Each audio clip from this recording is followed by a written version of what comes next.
So you want a career in IT? Here are a few lessons learned over the past 40 years. In this episode of Life at 100 MHz, it's a survival guide for managing the IT infrastructure of a company. I learned many of these lessons decades ago, and they still hold true today. Hope you enjoy this. Imagine your company's entire network goes dark. It's like 2 o'clock in the morning. The absolute worst time. Right.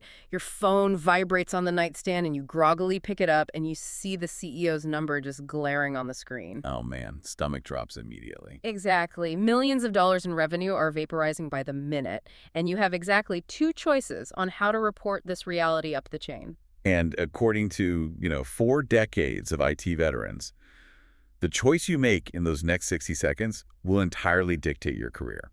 Yeah, whether you are promoted for handling a crisis or, frankly, fired for gross incompetence, welcome to the deep dive. Glad to be here. We are taking an enormous stack of materials today. Articles, interview transcripts, post-mortem reports, scripted discussions, all detailing 40 years of IT trench warfare. It's a lot to get through. It is. Yeah. But we are going to distill all of this raw experience into basically the ultimate training class for anyone wanting to get into IT, or honestly, anyone who just wants to understand how the digital world actually operates behind the curtain. Because what we are discussing, it isn't just about learning how a server farm works or, how to write a script. Right. It's about learning how the business of technology functions at a human level. It is about survival in a landscape where the stakes are just unfathomably high. Yeah, because today IT is not some back office support department that, fixes jammed printers. No, not at all. IT is the central nervous system of global commerce. Yeah. I mean, if the system goes down, the business stops existing. Period. It really is that simple. Yeah, and while the technology has morphed completely, right, from massive physical mainframes in the 1980s to hyper-abstracted cloud environments today. The human element stays the same. Exactly. The human psychology, the organizational dynamics, and the raw, unadulterated panic of keeping those systems alive, it hasn't changed one bit. Okay, let's unpack this, because every single IT career, whether you're a junior help desk technician on your first day or, a senior cloud architect managing petabytes of data, it inevitably starts with managing a failure. Oh, something always breaks. Yeah. It is the only guarantee in technology. And how you communicate that failure to your superiors is the ultimate litmus test. The sources outline this absolute golden rule of IT survival. A rule born in the bare metal 80s. Yeah, but it remains the fundamental law of the land today. And the rule is this: it is better that you tell your manager that email is down before they tell you. It sounds like, a basic platitude, but the psychology behind this rule is profound. Let's really look at the mechanics of the 2 scenarios our materials present. Let's do it. Scenario A. Okay, scenario A. You are monitoring the network, you see latency spiking, you discover an outage, and you immediately initiate communication. You don't wait. Right, you don't wait. You send a message to your director saying, hey, just a heads up, the primary mail server is currently unresponsive. I've isolated the network segment. The team is actively tracing the root cause, and I will have a definitive update for you in exactly 15 minutes. The psychological result of that specific framing is just huge. It really is. First of all, you look like a consummate expert. You look like you are completely in control of a chaotic environment. Because you manage their expectations, Yeah. right? You gave them a specific timeline for the next update. Yes, but more importantly, from a corporate politics standpoint, you have just handed your manager the ammunition they desperately need to defend the entire department. Which they will need. Oh, absolutely. Think about it. 5 minutes later, the vice president of sales storms into your manager's office, absolutely furious because their team can't send out end-of-quarter contracts. A classic scenario. But your manager doesn't panic. They can calmly look at that VP and say, we are fully aware. My engineering team isolated the issue 3 minutes ago, and we will have a status update in 10 minutes. See, that projects absolute competence. It creates an invisible shield around the IT department. It really does. Now, you have to compare that to the devastating reality of scenario B. The nightmare scenario. Yeah, you notice the alert, but you don't say anything. Maybe you're frantic, right? All right, maybe you were frantically trying to fix it, just sweating at your desk. Mm. But instead of communicating, your manager comes running over to you and says, is the mail server down? Yeah. The VP of sales just screamed at me in the hallway, and I had no idea what they were talking about. In that exact moment, you are professionally dead in the water, Completely dead. You are immediately put on the defensive. even if you've been working on the problem for an hour. It doesn't matter. The unshakable perception from management is that IT was caught sleeping at the wheel. You look incompetent, and worse, you made your manager look foolish in front of an executive. And they will not forgive that. Which brings us to what the veterans call the golden law of communication and incident management. Right, which is controlling the narrative is 90% of incident management. If you do not control the narrative, panic controls you. The technical fix, restarting the service, restoring the database, that's only 10% of the battle. Exactly. The rest is purely political and psychological. The moment an executive discovers an outage before IT reports it, trust evaporates.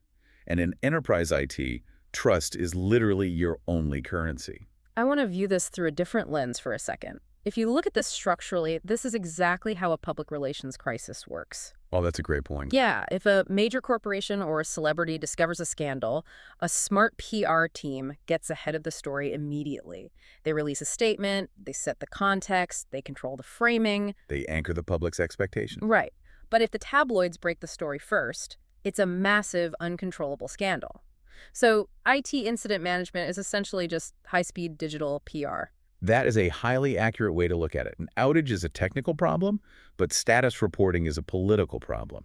And what's fascinating here is that the modern era has actually made the temptation to hide the problem so much worse. That feels kind of counterintuitive, though. How so? Well, if you're listening to this and thinking about the modern tech stack, we have more monitoring tools than at any point in human history. True. We've got Slack integrations, PagerDuty algorithms, massive cloud dashboards that blink red the millisecond a packet of data is dropped.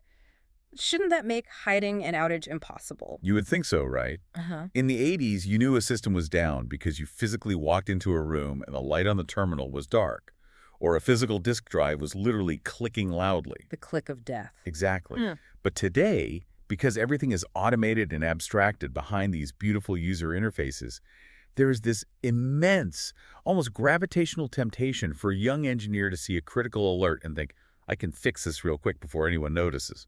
Ah, I see. They see a container crash in Kubernetes, and I think, I'll just restart the pod. Just roll back the last deployment script. It'll take 10 seconds. Yeah. They want to be the invisible hero. They don't want to raise the alarm and cause a panic if they can just quietly patch the hole. But that instinct is a massive trap. Because in complex systems, what looks like a 10-second fix often spirals. When you try to fix it quietly, and it takes an hour instead of 5 minutes, the users notice. And they start complaining. Right. They start complaining to their managers. The executives start calling. And because you never reported the initial alert, your mean time to innocence drops to 0. Mean time to innocence. I love that phrase. It's very real. You have lost all credibility. Admitting failure early builds operational trust. Hiding it, hoping you can patch it in the shadows, it just destroys the culture of an engineering team. That is a foundational lesson for sure.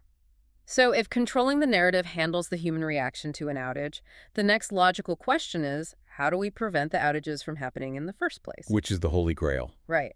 And the materials point out that the vast majority of outages aren't caused by hackers or natural disasters. They are caused by us. Friendly fire. Exactly. They are caused by how we execute system upgrades, patches, and routine maintenance. Yes. There is a phenomenal metaphor used by IT veterans to explain this. They argue that when you are performing an upgrade on software or hardware, you must adopt the mindset of a trauma surgeon. That's intense. It needs to be. You must treat a production environment, the live interconnected servers that generate the company's revenue, like a living, breathing patient lying open on an operating table. It completely shifts the perspective. It takes you away from the casual mindset of just pushing code or clicking an update button on a server and elevates the act to a high-stakes, disciplined procedure. In the corporate world, this is dryly referred to as change management, but the surgeon's approach makes it visceral. And the materials break this down into 4 non-negotiable steps. Let's go through them. Step 1, prep for the worst. Right. Think about a physical operating room. A surgeon does not make the first incision without knowing the patient's exact blood type. Of course not. They don't operate without a bypass machine fully tested and on standby. They don't operate without extra units of blood in the cooler. In IT, Prepping for the worst means ensuring your backup plan actually works before your fingers ever touch the keyboard to begin the upgrade. And there is a specific phrase used here that I think perfectly captures the danger of assumptions. Schrodinger's data. Oh, I love that one. Yeah. Borrowing from quantum mechanics. Yeah, explain that one. A backup that has never been tested is Schrodinger's data. It exists in a theoretical state of being both perfectly intact and totally corrupted until the exact moment you desperately need it. Which is terrifying. It is. If you have not actively verified that the cloud snapshot will restore to a new instance or that the magnetic tape can actually be read by the tape drive, you do not possess a backup plan. You possess a hope. And hope is never a valid operational strategy. Never. So you verify the blood is in the cooler. Step 2 of the surgeon's approach is informed consent. This is about getting clearance from the surgical board. You do not perform rogue, unannounced operations on a patient. Right. The entire organization, from the marketing team to the finance department, needs to know the exact maintenance window, the expected downtime, and the potential risks involved. So everyone is on the same page. Exactly. If the business leaders know that the primary transaction database will be offline from 2 a.m. to 4 a.m. on a Sunday, they can brace for it. They can schedule their automated reports around it. And if something goes sideways and the database doesn't come back up at 4:01 a.m., there is no sudden blind panic because everyone was informed of the risks going in. It ties directly back to controlling the narrative. No surprises. Which brings us to step 3. And reading through these accounts, this seems to be the most critical psychological hurdle for younger engineers to clear. Step 3. Only cut what is broken. Do not go outside the lines. The fatal words in information technology are almost always spoken at 1 a.m. by a well-meaning, highly caffeinated engineer. And those words are, well, while I'm already logged into the server, I might as well fix this other little thing. You can practically hear the Jaws music playing in the background. It is the genesis of almost every major self-inflicted disaster. Imagine the scenario.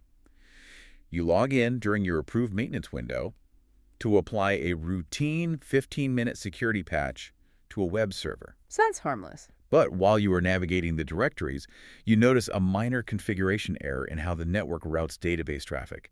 It isn't causing an outage, it's just a little sloppy. So you decide to fix it. You decide to be proactive and tweak it. You change one line of code in the routing table. Suddenly, the entire network topology collapses, the primary database violently disconnects from the web front end, and your routine 15-minute patch has just cascaded into an all-hands-on-deck 6-hour midnight outage. I have to play devil's advocate here, though. Go for it. If I'm a young, ambitious engineer, I want to be proactive. I want to leave the campsite cleaner than I found it, you know?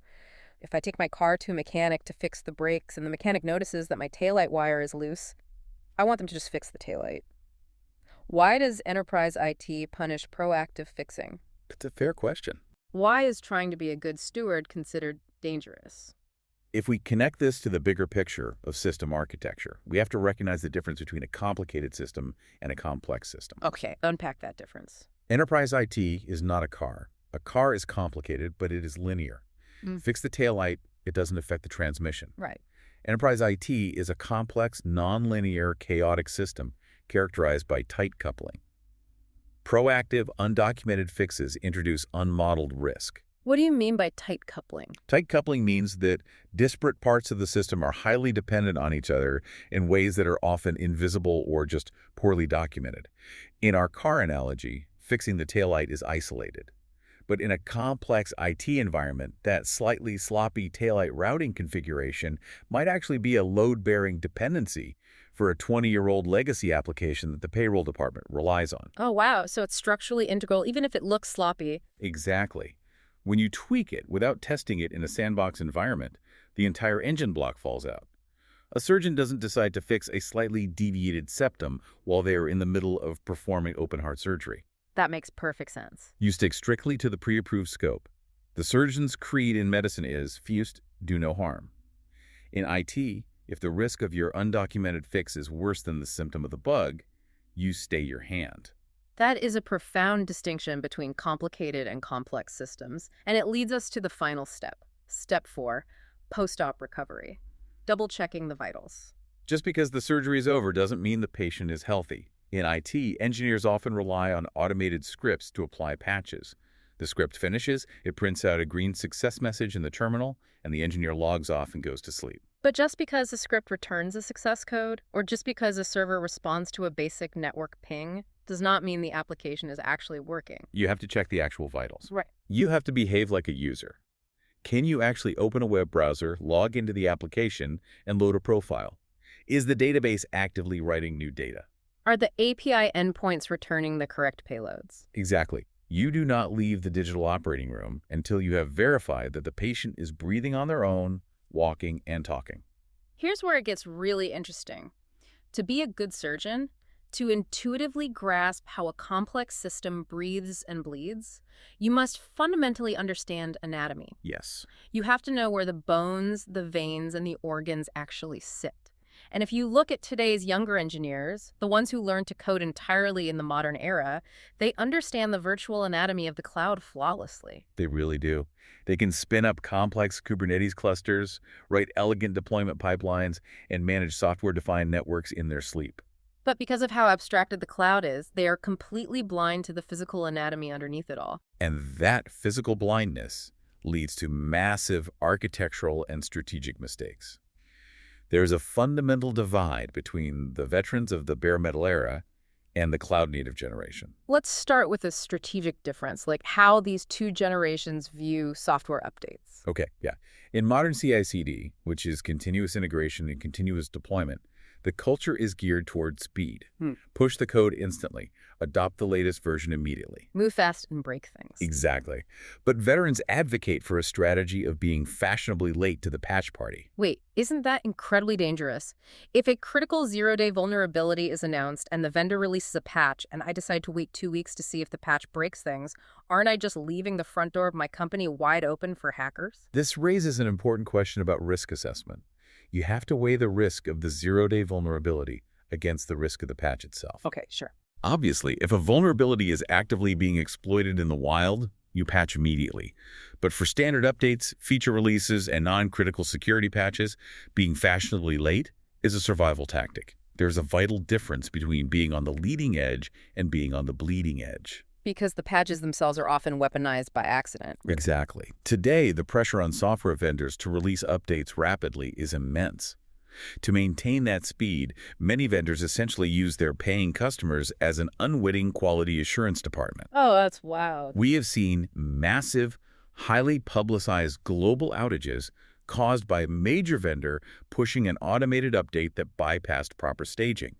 The update hits, and it instantly bricks millions of systems worldwide, blue screens of death across entire industries. So, by being fashionably late, by intentionally delaying the deployment of a routine update by 2 weeks, you let other companies take the hit. You let other companies be the canary in the coal mine. That's smart. If there is a catastrophic bug buried in that new code, let a competitor discover it. Let the vendor suffer the public backlash, recall the patch, and issue a stable hotfix. Then you apply the stable version. You avoid the scar tissue entirely. It is pure survival math. And this strategic patience ties directly into understanding the physical reality of the cloud. There is an anecdote shared by a veteran IT director that is just so perfectly illustrative. The data center tour. Yes. He talks about taking his spouse on a tour of a physical data center. They walk onto the floor, and he points at the endless rows of blinking, screaming, massive steel server racks stretching into the distance, and he says, "Look, honey, it's the internet." It might be the most accurate, grounding description of the cloud ever uttered. The cloud is heavily marketed as a magical, floating, ethereal entity. It is a fluffy white icon on a whiteboard. But it's not. No, the cloud is just someone else's physical computer. It is a massive, freezing warehouse full of poured concrete, thick copper cables, enormous diesel backup generators, spinning magnetic hard drives, and deafening industrial HVAC systems. But because modern engineers are insulated by software layers, they just write a serverless function and it works, they completely forget this physical reality. And if you're listening to this and you've never stepped inside a physical data center, you probably imagine it as this pristine, silent, Apple Store-like environment. Yeah. But it is brutal, heavy industry. And forgetting that creates specific fatal blind spots. Let's talk about the first one, network latency. A cloud-native engineer often operates under the illusion that data moves instantly. Which it doesn't. Right. They write an application hosted in a data center in New York, and they program it to call a database hosted in Tokyo. When they test it, they wonder why the application feels incredibly sluggish. They forget that light traveling through a glass fiber optic cable stretching across the bottom of the Pacific Ocean still has to obey the fundamental laws of physics. Right. The speed of light in a vacuum is fast, but the speed of light in glass is slower. And every time that data hits a router or a switch, it has to be processed. Exactly. A single click of a mouse might trigger 100 database queries. If each query takes an extra 100 milliseconds to cross the ocean and come back, your application just took 10 seconds to load a single page. Which is an eternity for a user. Distance absolutely matters. The physical location of the server relative to the user dictates performance. The second massive blind spot is hardware failure domains. This is a classic trap of cloud dashboards. How so? An engineer logs into AWS or Azure, spins up 3 virtual machines, and puts them behind a load balancer. They look at their screen and think, great, I'm fully redundant. If server 1 fails, I have 2 backups ready to catch the traffic. Sounds logical. What they fundamentally fail to realize is that the cloud provider's algorithm might have provisioned all 3 of those virtual machines on the exact same physical blade server, sitting in the exact same physical metal rack. Oh, wow. So if a rat chews through the power cable on that one rack. Or if the power supply on that specific chassis catches fire, all 3 of your redundant virtual machines die instantly. To achieve true redundancy, you have to architect your environment to span across different physical availability zones. Meaning entirely different buildings with separate power grids and separate internet backbones. Yes, physical separation. There is also the blind spot of power and cooling. Cloud engineers treat storage like a bottomless pit because they've never had to physically lift a 200-pound SAN, a storage area network array, into a metal rack. It's exhausting work. And they've never had to look at the monthly electrical cost to cool thousands of spinning metallic disks. But my absolute favorite detail regarding the physical reality of IT is a concept known as the cardboard menace. Oh, data center hygiene. This is a rule written in the blood of dead motherboards. Walk us through this. Why is a cardboard box the sworn enemy of a multi-million-dollar data center? When an enterprise orders new physical servers, they arrive on wooden pallets, encased in massive corrugated cardboard boxes. Human nature dictates that you want to roll those boxes right into the pristine server room, tear them open, and start racking the equipment.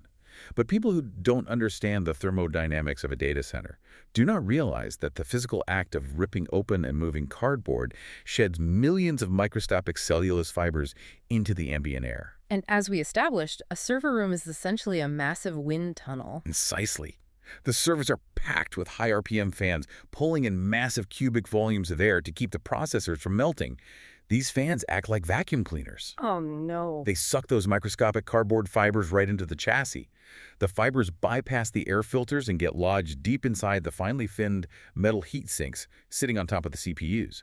And the ambient heat just bakes those fibers onto the metal. It creates an insulating blanket. It acts exactly like a blanket. The processor can no longer dissipate heat. The temperature spikes. To prevent the silicon from physically melting, the processor engages a self-preservation mechanism called thermal throttling. Meaning it artificially slows its own clock speed down to generate less heat. Yes. Furthermore, those dry cardboard particles circulating in the air massively increase the risk of electrostatic discharge, threatening to short out the motherboards entirely. So, because a junior technician decided to unpack a cardboard box in the wrong room, your multi-million-dollar enterprise database is suddenly running at half speed, transactions are timing out, and you have no idea why because the software dashboard says everything is perfectly fine. Hearing the roar of the HVAC systems, feeling the blast of the cold aisle, and understanding why a piece of cardboard is dangerous gives an engineer a baseline respect for the fragile physical infrastructure that writing code alone can never teach. Which brings us perfectly into the next layer of this survival guide.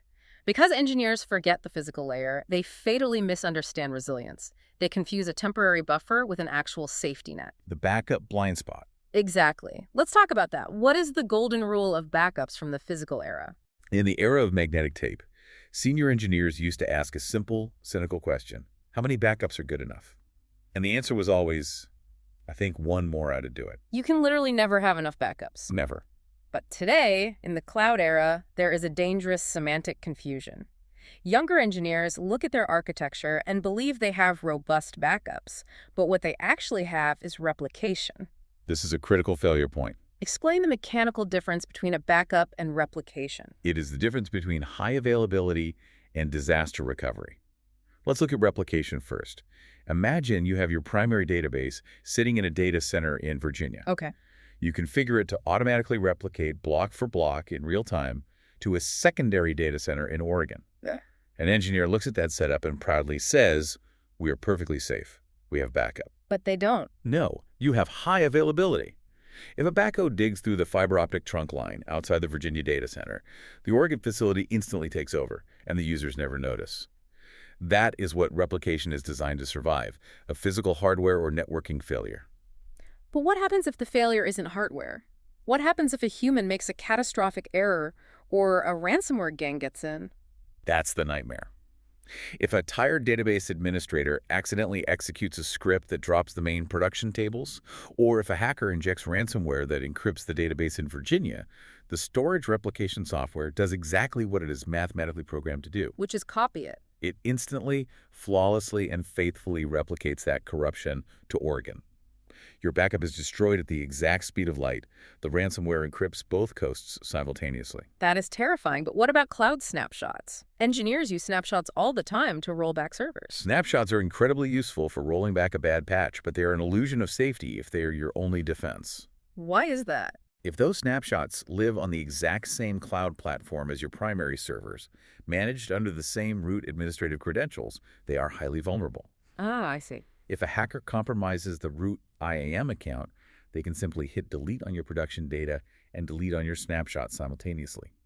Or, if a simple billing error occurs and the cloud provider's automated system suspends your account, your production data and your snapshots vanish behind a locked digital door. So if replication instantly copies errors and snapshots are vulnerable to credential theft, what is the actual solution? How do you survive? You survive by employing the lessons of the physical tape era. You must maintain an air-gapped, immutable copy of your data. Let's define those terms, because they are the holy grail of data protection, air-gapped and immutable. An air gap means the backup is physically and logically separated from the live network. In the old days, this meant a literal tape cartridge sitting on a shelf in a fireproof safe. Right. A hacker cannot reach through a computer screen and alter a physical piece of plastic. Exactly. Today, logical air gaps exist, meaning the backup is held in a completely separate, isolated network environment with entirely different credentials. Immutable means that the storage medium employs a worm architecture. Write once, read many. So it can't be changed. Right. Once the backup data is written to the drive, the underlying hardware, physically or cryptographically, prevents that data from being altered, encrypted, or deleted for a set retention period, even if the highest level administrator tries to delete it. It's mathematically locked. It is a mathematically locked vault that a bad line of code simply cannot penetrate. This misunderstanding of safety leads directly into a psychological phenomenon discussed in the materials called the redundancy paradox. And this blew my mind a little bit because it proves that making a system highly available actually makes the human beings managing it lazier. It absolutely breeds a dangerous complacency. Let's look at the physical architecture of a standard enterprise server. It typically features dual power supplies and a RAID array of hard drives. Let's break that down for the listener. Dual power supplies meaning the server is plugged into two different electrical circuits. If one circuit blows, the server stays on because the other supply seamlessly handles the entire electrical load. Right.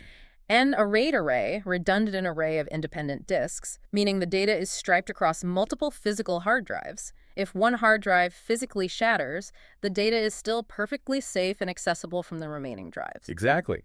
It is a marvel of modern hardware engineering. You can even perform what is called hot swapping. Which is amazing. It is. If a drive dies, you don't even have to turn the server off. You literally grab the plastic handle of the dead drive, yank it out of the screaming machine, slide a brand new drive in, and the RAID controller automatically rebuilds the data structure onto the new drive while the database continues to serve live user traffic. It sounds like an invincible system. So where's the paradox? The paradox lies in human behavior. A system with dual power supplies or redundant drives is designed to survive a single failure specifically to buy the engineering team time to fix the underlying hardware. It's just a buffer. It is a buffer. But here is what actually happens. On a Friday afternoon, an engineer gets a low-priority automated alert that power supply A has failed. They look at their dashboard, they see the server is still happily running on power supply B, And they think, hey, the system handled it. I don't want to drive to the data center. I'll deal with it on Monday. Oh, man. They ignore the blinking amber warning light on the physical chassis. So because the system didn't crash, they assume the machine is taking care of itself. Precisely. And in that exact moment, their expensive, redundant, dual-power system has secretly become a fragile single-power system waiting to die. The safety net has been deployed, and there is nothing beneath it. And if a minor power surge hits that second supply on Sunday night? The server dies hard, and the database is corrupted. The miraculous hot-swapping technology is utterly useless if there isn't a human being disciplined enough to walk the cold aisles of the data center, spot the blinking amber light, and swap the drive immediately. Wow. Okay, so we've established that controlling the narrative is critical, that upgrades are like surgery, that the cloud is just a physical warehouse of cardboard and copper, and that redundancy is a temporary buffer, not a backup. We've covered a lot. We have. But as these materials point out, you can claim you have all these things in place. You can show the executives the beautiful green dashboards. You can point to the immutable backups. But you do not actually know if any of it works until you are forced to rebuild the entire kingdom from absolute scratch. Welcome to the ultimate crucible of IT, the live-fire disaster recovery test, or DR. The sources refer to a DR test as the ultimate truth serum, because an architecture diagram is essentially a work of fiction until it is tested under fire. A DR test strips away all assumptions. The mandate from IT veterans is uncompromising. You must execute a live-fire disaster recovery test at least once a year. A full rebuild. Yes. You must take your air-gapped backup tape or your immutable cloud snapshot and attempt to completely rebuild your entire corporate environment, every database, every web server, every Active Directory controller on totally different physical machines or in a completely blank, isolated cloud zone. And that rule about using different hardware or a blank zone is completely non-negotiable. If you test your backups by restoring them onto your existing infrastructure, you are fundamentally cheating the test. You are cheating because you are hiding your environmental assumptions. If you restore a database onto the exact same server it was already running on, you are masking reality. Right, because all the settings are already there. Exactly. You don't realize that the database application actually relies on a highly specific operating system patch that isn't included in your backup payload. You don't realize that 3 years ago, a senior network engineer manually tweaked a local configuration file to make the routing work and never documented it in the runbook. The materials call this the README lie. Yes, the official corporate documentation, the README file, says follow these 10 simple steps to rebuild the environment. But when you actually attempt those 10 steps on a pristine blank slate, reality hits you. Hard. You realize step 4 requires a security certificate that expired 2 years ago. You realize step 7 relies on a hard-coded IP address that simply doesn't exist in the new data center subnet. So testing on a blank slate exposes all of that. It exposes data gravity, the sheer physics-defying nightmare of moving terabytes of data over a network connection. And it exposes the undocumented tribal knowledge that lives only in the heads of your senior staff. The history of these DR tests is fascinating and honestly terrifying. The accounts dive into the legendary SunGuard-style DR tests of the 90s and 2000s. I want to spend a minute here because the sheer panic described in these historical accounts is palpable. For decades, the ultimate rite of passage for an IT professional was the annual SunGuard trip. You would pack up a heavy Pelican case full of magnetic backup tapes, board a commercial flight, travel to a third-party disaster recovery facility like SunGuard, and attempt to bring your company back to life on their rental hardware. And the clock was ticking the second you walked in the door. You rented the facility for maybe 48 hours. And it was an absolute hardware mismatch hellscape. Let's say your production environment at the home office ran on highly specific Dell servers with specialized SCSI storage controllers. Right. But the rental equipment waiting for you on the floor at the DR site were generic, off-the-shelf HP bare metal rigs. So you slide your backup tape in, you try to boot the restored operating system, and what actually happens at the machine level? The system catastrophically fails. It blue screens. It suffers a kernel panic. The operating system boots up, looks at the physical motherboard, expects to see a Dell microchip, sees an HP microchip instead, and simply refuses to communicate with the hard drives. Oh man, the hardware abstraction layer just collapses. Completely collapses.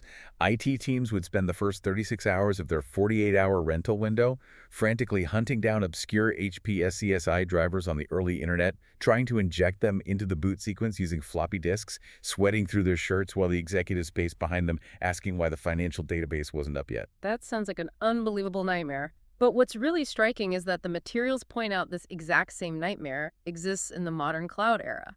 The technology evolved, but the friction just changed shape. The medium changed, but the complexity remained.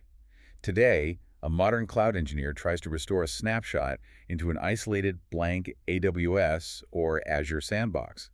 They think it will take 5 minutes, but suddenly the application crashes on boot. Why, if it's all virtual? Because the cloud load balancer is looking for a specific security group that wasn't included in the backup script.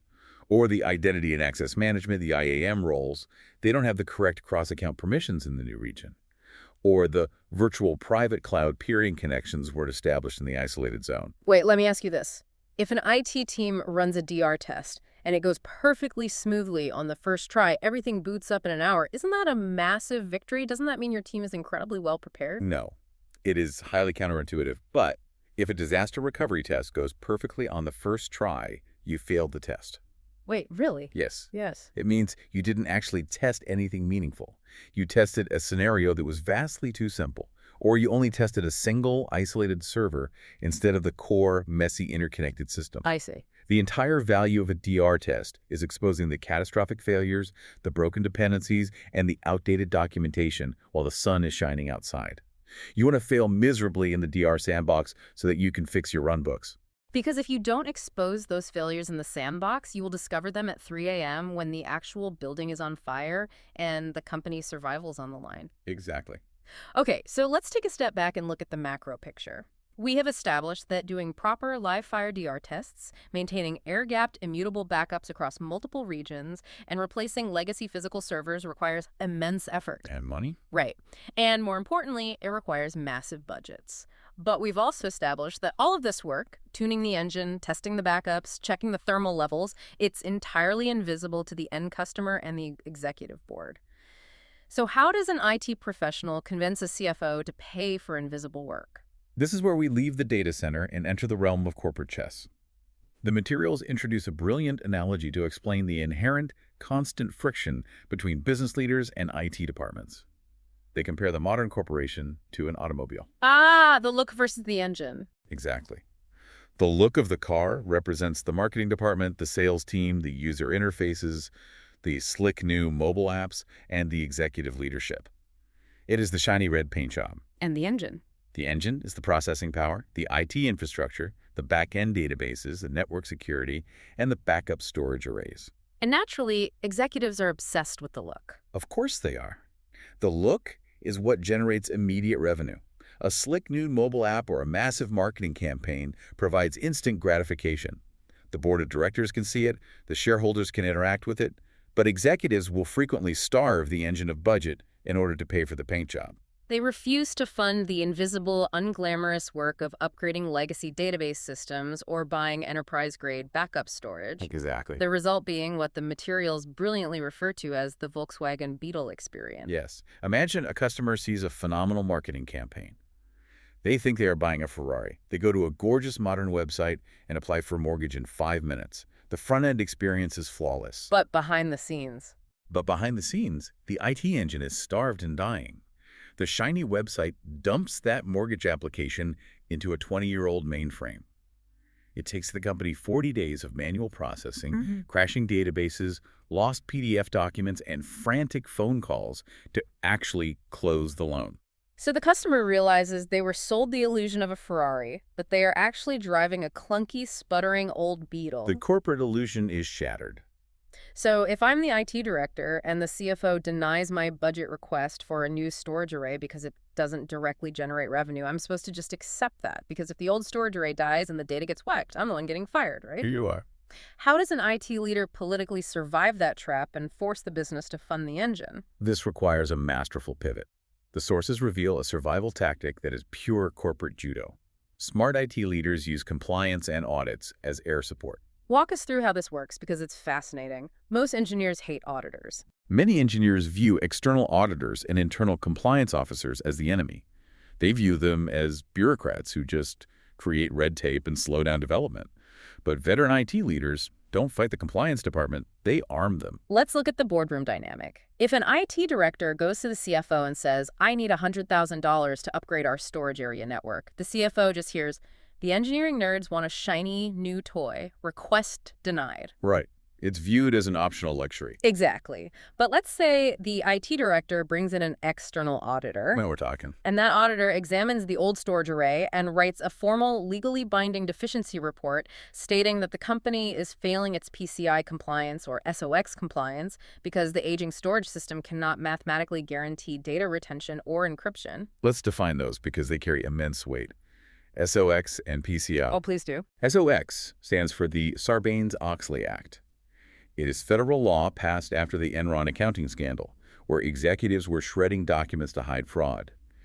SOX legally mandates that publicly traded companies must maintain immutable, mathematically verifiable records of their financial data and emails for years. Heavy stuff.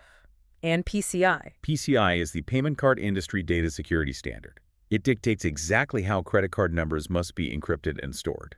If you fail PCI compliance, Visa and MasterCard can simply revoke your ability to process credit cards, which instantly bankrupts most retail companies. So the auditor writes the deficiency report based on those standards. What happens next? Now, the conversation completely bypasses the IT director. The compliance officer walks into the CFO's office, slides the report across the desk, and says, "We are operating outside of federal regulations. We are in violation of SOX, and we are at risk of losing our PCI license to process credit cards because the IT storage array is obsolete." Let me guess. The money appears. Suddenly, miraculously, that $100,000 for the new storage array is found in the budget by noon. What's fascinating here is that IT essentially uses legal red tape and existential business risk as a weapon to secure infrastructure funding. That is exactly what they do. That is brilliant. It completely removes the IT department from the role of beggar and turns them into the solution for a legal crisis. But what if the executive is incredibly stubborn? It happens. What if the CFO still pushes back and says, we'll risk it, we don't have the money. The materials detail a nuclear option for IT survival. The formal risk acceptance document. Describe how this actually plays out in a boardroom. If an executive aggressively refuses to fund a critical security upgrade or replace a failing legacy system, a veteran IT leader does not just sit there and argue until they are blue in the face. They stop arguing. They just give up. No. They go back to their desk and they draft a formal, legally binding document. They walk back into the executive's office, hand them a pen, and say, "I understand we are denying the budget." By signing this document, you formally acknowledge that you are ignoring the explicit warnings of the information security and IT departments. Oh, wow. You are knowingly choosing to run a non-compliant, vulnerable framework, and you personally and corporately accept all legal and financial liability for the inevitable data breach, audit failure, or system collapse. Literally handing them the pen to sign away their plausible deniability. It forces the executive to put their own skin in the game. It is miraculous how quickly a stubborn executive will discover hidden budget reserves when asked to put their actual physical signature next to a multi-million-dollar liability risk. Because they realize they can no longer scapegoat the IT director if things go wrong. Exactly. The materials mention that this boardroom dynamic is part of a much larger historic shift in how corporations view technology. Historically, IT was viewed purely as a cost center, a department that just drains money from the bottom line, reporting directly to a CFO whose entire job is to shrink the spreadsheet. Right. But now, IT is shifting to the operational core, reporting to a chief operating officer or directly to the CEO. Why is that shift accelerating right now? Because of the modern artificial intelligence shift. Historically, IT supported a human workforce. IT kept the email servers running, they maintained the Wi-Fi, they fixed the laptops so the human beings could do the actual work of the company.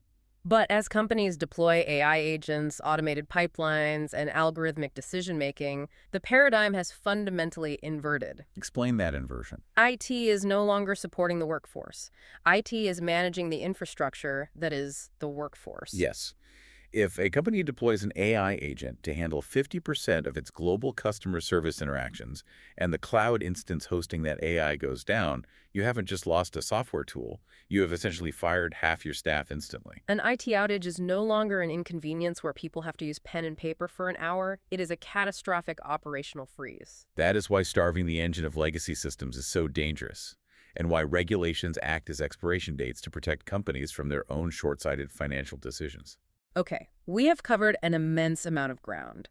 We have talked about the high-level corporate chess, the budgets, the cloud architecture, the physical thermodynamics, the DR tests. Imagine we've done it all perfectly. A perfect world. We have funded the best engine in the world. We have passed every compliance audit. We have air-gapped backups sitting in titanium vaults. The digital fortress is completely impenetrable. But the next section brings us crashing violently back to reality. Always does. Because according to our accounts, this entire multi-million-dollar fortress can be brought down in 3 seconds by one person answering a phone call. The human element. In cybersecurity circles, this is darkly referred to as the Layer 8 problem. Referring to the user sitting physically at the keyboard above the 7 layers of the OSI networking model. Exactly, or PEBCAC. Problem exists between chair and keyboard. Before we dissect human psychology, the materials set the stage by touching on the modern AI cyber arms race. Hackers are no longer just teenagers in hoodies guessing passwords. No, they are using AI to launch attacks at machine speed. The landscape has changed terrifyingly fast. Hackers are using generative AI to write what is known as polymorphic malware. Break down how polymorphic malware actually evades detection. Traditional antivirus software works by maintaining a massive dictionary of known bad hashes, essentially a unique digital fingerprint for every known virus in the world. When a file enters your computer, the antivirus checks its fingerprint against the dictionary. If it matches, it blocks it. But polymorphic malware uses AI to rewrite and recompile its own underlying code every few seconds. The core malicious payload remains exactly the same, but the code structure changes, meaning the digital fingerprint, the hash, is entirely new every time. The traditional antivirus dictionary is completely useless against it. Furthermore, attackers use AI to continuously scan enterprise networks, finding minor vulnerabilities and automatically chaining them together to breach a system in milliseconds. Human defenders simply cannot process information fast enough to react. So if human reflexes are too slow, how does an enterprise defend against machine speed attacks? You have to fight AI with AI. Organizations are heavily deploying defensive AI, which relies on behavioral analytics rather than static dictionaries. Instead of looking for a known bad virus, the defensive AI spends weeks observing the network to learn what normal looks like for every single employee. It creates a baseline. Right. If Jim in the accounting department usually logs in from Chicago at 9 a.m. and accesses small Excel files, that is his baseline. If Jim's credentials suddenly log in at 3 a.m. from a proxy server in Eastern Europe and his account attempts to encrypt 10,000 PDF files in 3 seconds, the defensive AI recognizes the extreme behavioral anomaly. It instantly severs Jim's network connection and isolates his machine without waiting for a human security analyst to wake up and approve the action. Exactly. The sources also detail the implementation of zero trust architectures and SOR. Yes, the old security model was a castle and a moat. Once you got past the firewall, the moat, the system trusted you completely. Zero trust architectures operate on the philosophy of never trust, always verify. Meaning the system continuously verifies your cryptographic identity, your location, and the health of your physical device every single time you attempt to access a new file or application, not just when you log in at the start of the day. And SOR stands for Security Orchestration, Automation, and Response. It allows IT teams to write automated playbooks. If a specific alert triggers, the SOR platform automatically executes a series of defensive scripts, blocking IP addresses, revoking credentials, quarantining servers in a fraction of a second. But here is the ultimate irony that the IT veterans point out. You have defensive AI battling offensive AI at the speed of light, calculating behavioral anomalies in milliseconds. But the absolute best defense against a rogue, highly advanced AI is low-tech physical physics. It circles right back to the air-gapped tape backup we discussed. Yeah. An AI hacker can be infinitely intelligent, it can bypass firewalls, and it can encrypt entire cloud regions. But it cannot reach out of the digital ether, manifest physical hands, and alter a magnetic tape sitting in a fireproof safe in a basement. When all the high-tech, multi-million-dollar defenses fail, the immutable laws of physical physics are the only thing that saves the company.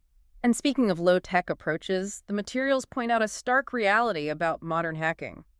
Hackers rarely burn highly valuable, sophisticated, zero-day exploits to get into a network anymore. There is a quote that sums it up perfectly. Hackers don't hack in anymore, they log in. Why would a criminal syndicate spend 6 months and millions of dollars developing an AI-powered exploit to break through a military-grade firewall when they can simply call the administrative assistant in the HR department, pretend to be an IT support technician, and politely ask for their password? Social engineering is the weapon of choice because human beings are biologically programmed to be helpful. The sources outlined a few specific modern vectors for this. They mentioned vishing, voice phishing. Vishing has become incredibly dangerous with the advent of AI voice cloning. An attacker only needs a 3-second audio clip of a CEO speaking, perhaps from a public YouTube interview or an earnings call. They feed that into an AI, and they can synthesize the CEO's voice perfectly. They call a junior finance employee late on a Friday afternoon, sounding exactly like the CEO, demanding an urgent, highly confidential wire transfer to secure an acquisition. The employee panics, wants to please the boss, and sends the money. They also mention smishing, SMS text phishing, getting a text claiming your corporate payroll is delayed, click here to verify your direct deposit. And then there's MFA fatigue, which is just psychologically brutal. MFA, or multi-factor authentication, requires a user to approve a login on their phone. It is a great defense, but hackers adapt. In an MFA fatigue attack, the hacker has already stolen your password, but they are blocked by the MFA prompt. So they write an automated script to send a push notification to your phone at 2 a.m. You ignore it. They send another at 2:01 a.m., another at 2:02 a.m. Your phone just keeps buzzing and buzzing on your nightstand. Eventually, in a sleep-deprived, frustrated haze, the user simply clicks the approve button just to make the phone stop vibrating so they can sleep. And the hacker is instantly inside the network. This manipulation of human nature brings us to one of the most fascinating behavioral experiments detailed in these accounts, the USB drop test. This test exploits the deepest, most inherent flaws in the human psyche. Enterprise security teams will take a dozen cheap, generic USB thumb drives.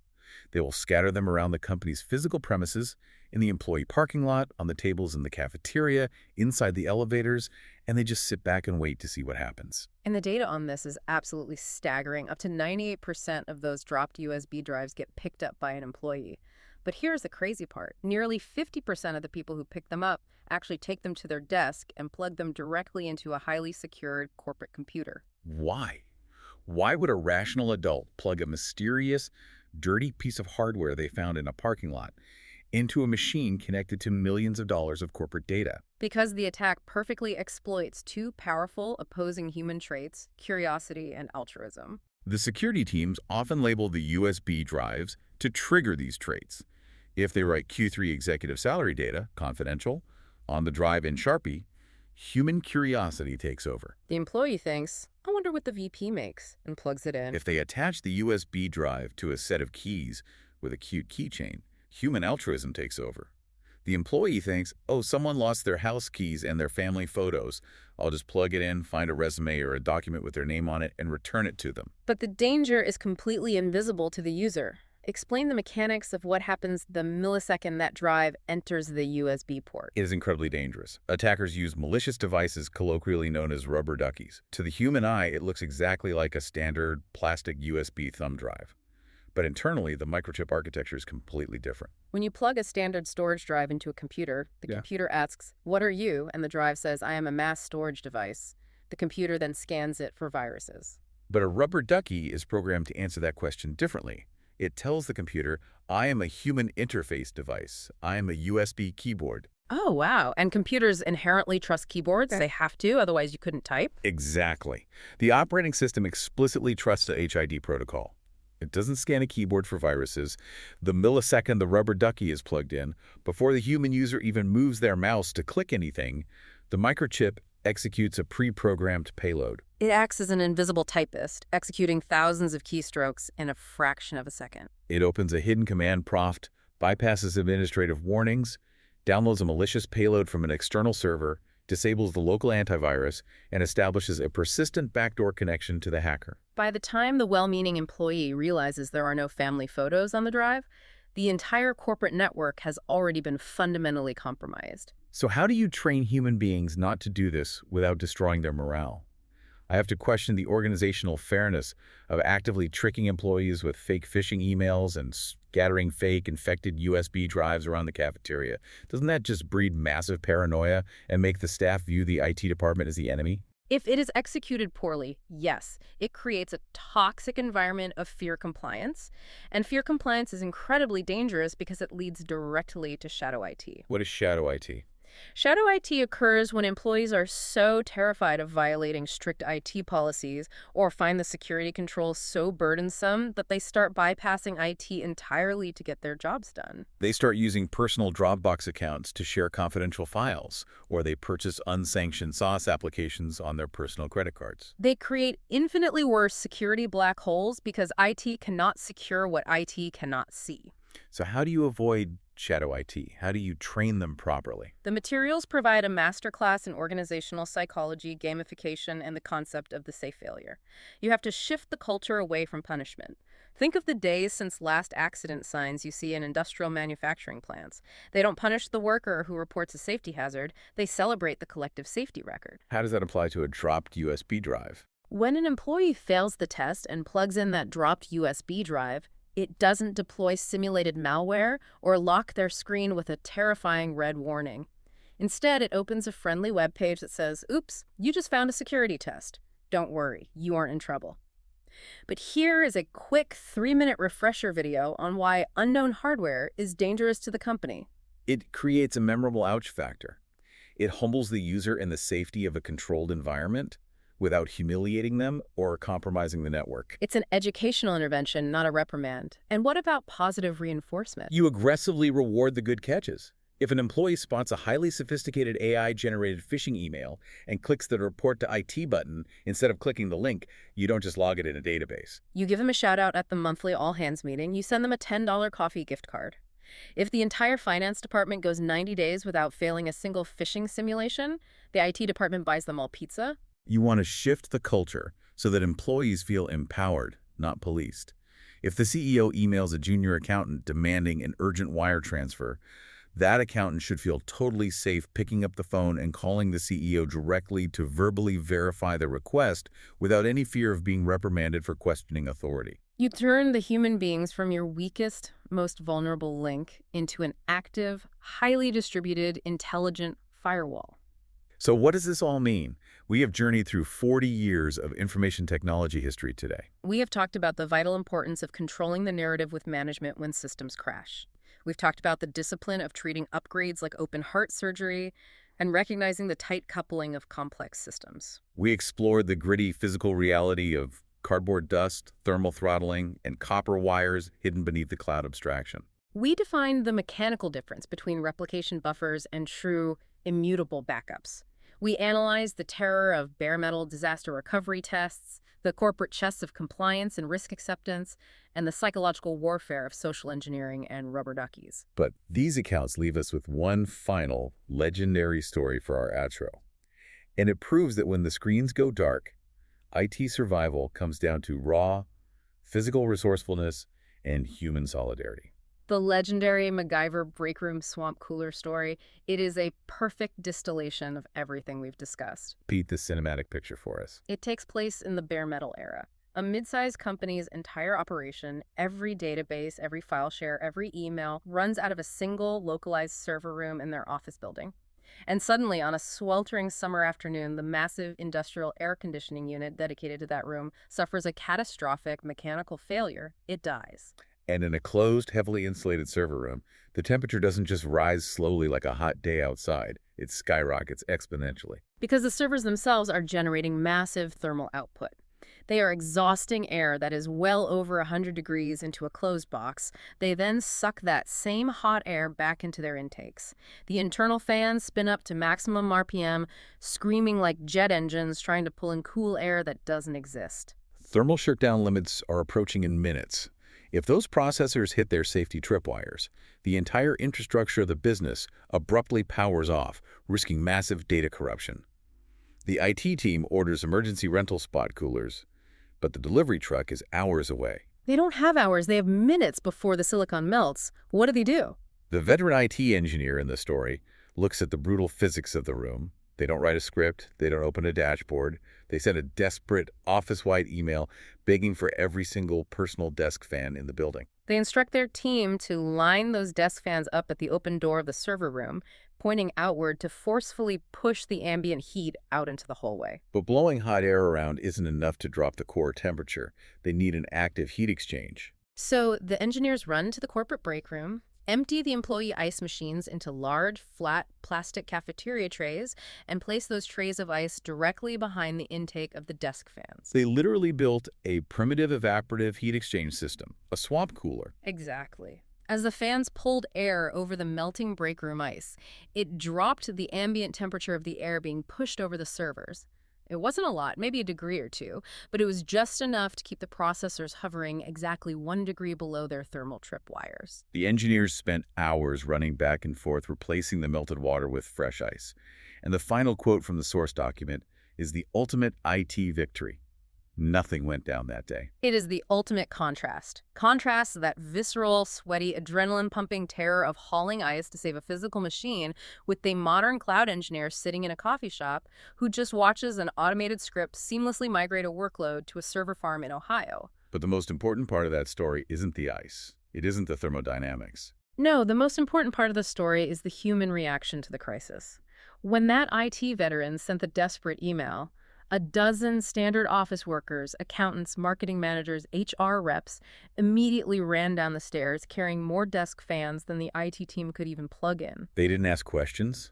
They didn't stop to submit a formal help desk ticket. They saw the panic, and they just showed up to help. The solidarity of the engine room? Exactly. Right. The people driving the shiny look of the car might not understand the technical nuances of what is happening under the hood. They might not understand routing tables or RAID arrays. But the people in the engine room know. When the heat rises, when the outage hits, the team shows up for each other. That camaraderie, that mutual respect forged in the fires of system failures is the true core of information technology. The hardware gets smaller, the code gets endlessly abstracted into the cloud, but IT is and always will be a people business. Which brings us back to the premise of this entire training class. In IT, the diagnostic landscape is muddy. It is hidden behind AI algorithms and cloud abstractions. The systems we build are complex, chaotic, and inherently fragile. But the survival tactics remain absolute. Control the narrative before it controls you. Prep for the worst before you make the first cut. Respect the physical reality of the hardware. Assume your redundancies will fail. And above all, build trust with your team. So we leave you with a final thought to mull over. As artificial intelligence continues to accelerate, endlessly abstracting our digital world and making technology feel more and more like invincible magic, ask yourself, do you actually know where your data physically lives? Do you know what kind of building it sits in? And more importantly, when the abstractions fail, when the screens go dark and the temperature starts rising, do you know who is going to be standing next to you holding the ice? So, do you still want a career in IT? This is a taste of what it is like living life at 100 megahertz. I hope you enjoyed this. This is Dave Bunyard. Take a look at our website at lifeat100megahertz.com. That's lifeat100mhz.com.